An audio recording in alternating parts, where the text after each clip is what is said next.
Hello guys, good morning. Musta? So,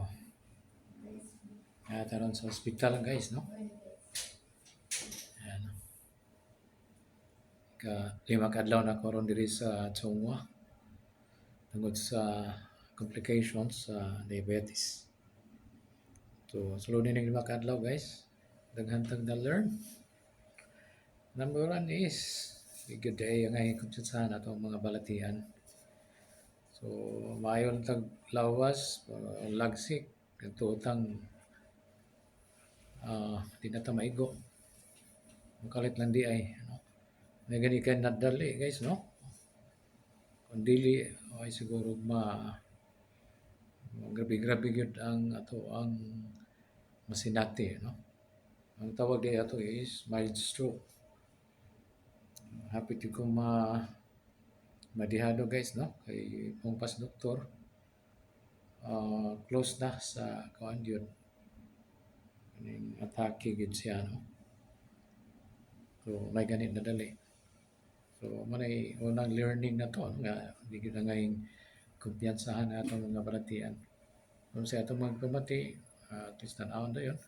Yeah, di isa gyud magpasagad sa tuang lawas guys. Especially if pinini ang sakit nga diabetes nun kay usa ni sa top killer nga sakit sa tibuok kalibutan. So that's one learning ato na nakatuan na din ini ato ang pagka-hospital mag-adlaw. Ikaduha is gasto guys. Oh, sulod-sulod mag-adlaw karon ang ako ang bill abot na og 100,000. Wala ay insurance. Ako, bugto gyud. Bugtog ta guys. So muna ka nang nagduha-duha about insurance. Od kaya insurance na ba dato?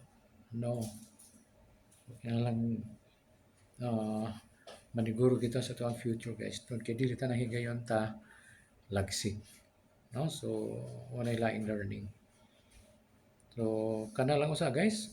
Pasalamat ko sa ko ang sa pamilya, support o sa company na nihatag natong suporta guys. Tugod nila nakatubag sa ato mga panginahanglan. Hopefully ma-discharge mi karon guys. Unta kining video ninyong makuha og pagtulunan nga duha ka butang. Number one is amping ta sa lawas, itawag pasagad. Ikaduha is dapat nagitay assurance no sa tuang uh, in time nga natin mga gastuhan in the future. Okay? So ingat-ingat guys, ingat-ingat.